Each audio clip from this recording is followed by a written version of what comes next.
Hello guys. हम आज अपने न्यूक्लियर के टॉपिक को आगे बढ़ाते हैं।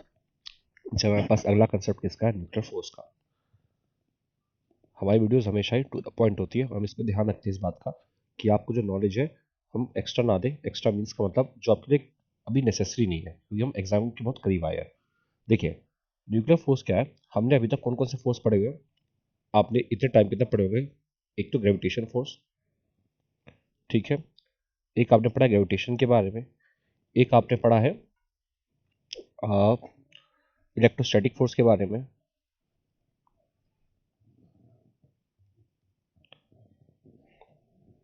इन फोर्स क्या मैं अभी तक रीड किया हुआ है।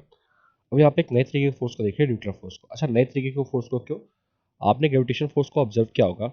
ये लगता है दो पार्टिकल्स के बीच में, दो मासेस के बीच में, ठीक है, m1 and m2। Electrostatic force के बीच में दो चार्जेस के बीच में, suppose this one is q1 and this one is our q2, ठीक है। लेकिन अब जो हम देखने जा रहे हैं वो हमारा कौन सा है? वो है न्यूक्लियर फोर्स। ये उससे जो है उन फोर्स से थोड़ा सा अलग है ये, क्योंकि ये जो है, आपको पता होगा ग्रेविटेशन फोर्स का फॉर्मूला क्या होता है, G m1 m2 अपॉन में r स्क्वायर। ये थोड़ा सा आपका अलग है, ठीक है। चलिए देखते हैं ये कैसा फोर्स है और ये कैसे काम करता है।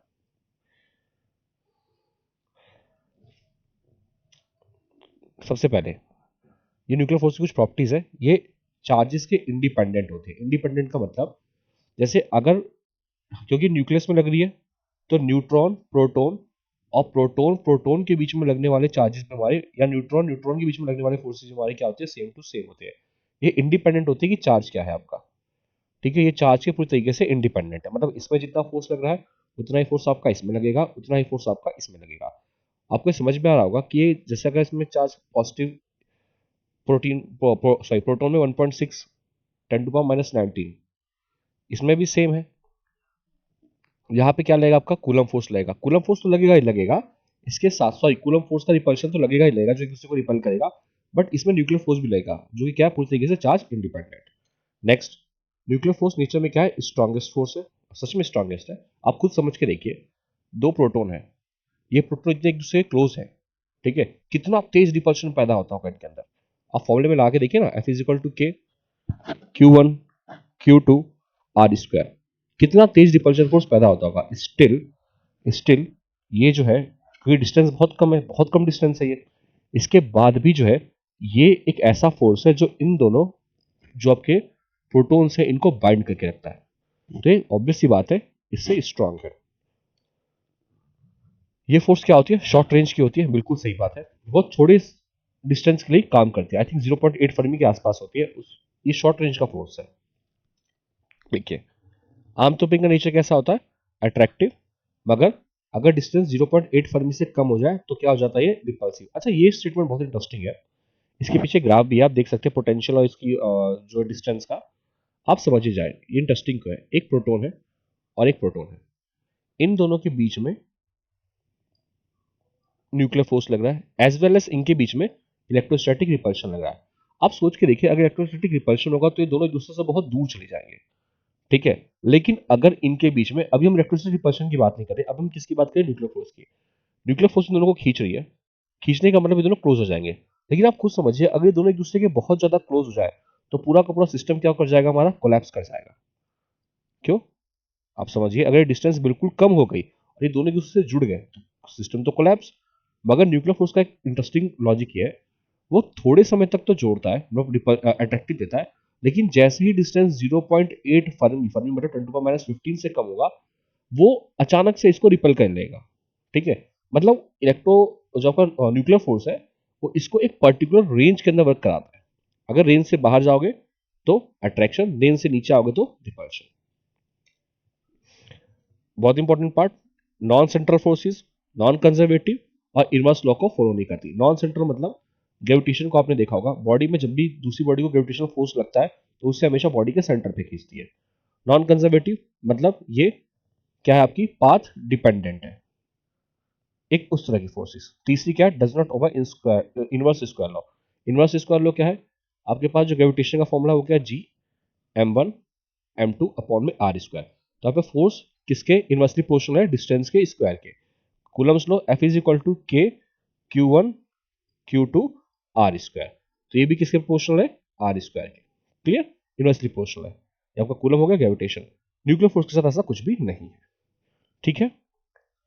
ये आपका न्यूक्लियर फोर्स कंप्लीट हुआ। अब आते हैं दो छोटे छोटे टॉपिक है न्यूक्लियर फिजन पे। देखिए फिजन के लिए मुझे डायग्राम से बेटर कुछ मिला नहीं, एक ऑनलाइन सोर्स है और काफी बेटर समझाता है फिजन के बारे में आपको। समझिए क्या है फिजन के बारे में। एक मिनट, मार्कर का कलर चेंज करते हैं। कौन सा कलर यूज करें, कौन सा कलर यूज करें, रेड यूज करें, रेड ऑलरेडी यूज हो गया, एक काम करते हैं ब्लू यूज करते हैं। देखिए ये आपका यूरेनियम 235 का सैंपल है, ठीक है। जैसे ही इसमें एक न्यूट्रॉन पड़ता है यूरेनियम 235 में, जो उसका न्यूक्लियस है वो अनस्टेबल हो जाता है।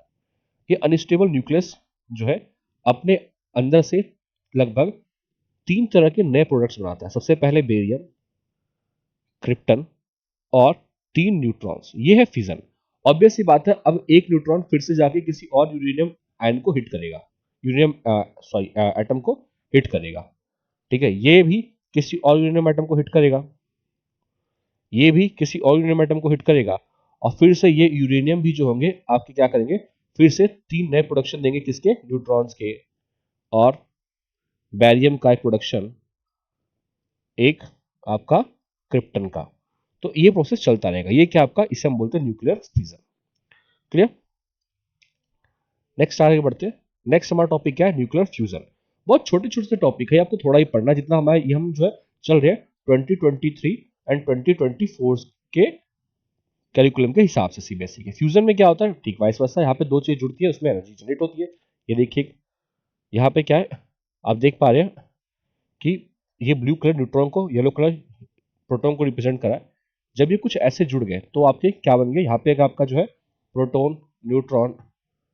अच्छा, प्रोटॉन न्यूट्रॉन के सेट को क्या बोलते हैं, पहले डिस्कस कर चुके हैं, हम इसे न्यूक्लियन बोलते हैं। सेट को नहीं, मतलब इंडिविजुअल को न्यूक्लियन बोलते हैं। ये रहे, ये जुड़ के फ्यूजन होगी, फ्यूजन में हमें एनर्जी मिली, इस एनर्जी को हम यूटिलाइज करते हैं, एंड देन जो एडिशनल न्यूट्रॉन था वो चला गया, और ये जो है आपका प्रॉपर हीलियम प्रिपेयर हो गया, ठीक है।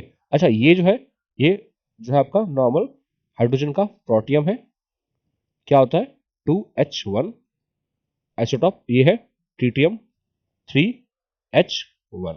इन दोनों के मिक्स करने से आपका हीलियम बनकर तैयार हो गया, एक मिनट सॉरी, 4He2, एक एक्स्ट्रा न्यूट्रॉन रिमूव हो गया। ये प्रोसेस क्या है, फ्यूजन। फ्यूजन में भी क्या होती है, हमारी large amount of energy generate होती है।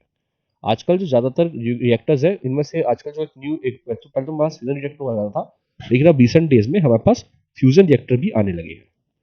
आप देख सकते हैं इंटरनेट पे जाके इनके बारे में। क्लियर। तो हमारे पास टोटल ये दो टॉपिक्स हैं, एक है फ्यूजन, एक है फिजन, और एक है आपका जो है न्यूक्लियर फोर्सेस के बारे में, ठीक है। ये हमारा न्यूक्लियस का टॉपिक फिनिश होता है, जितना हमारे सीबीएसई के पॉइंट ऑफ व्यू से हमारे लिए जरूरी है। इसमें न्यूमेरिकल्स आपको हम नेक्स्ट वीडियो के अंदर देंगे। Okay, thank you. आप वीडियोस जरूर देखिए, क्योंकि हमारे वीडियो से लगातार जो है क्वेश्चंस कई एग्जाम्स में, कई होम्स एग्जाम में, स्कूल के एग्जाम्स में आ रहे हैं।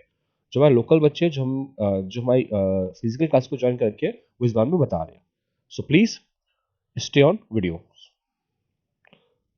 थैंक यू आप लोगों का वॉच करने के लिए।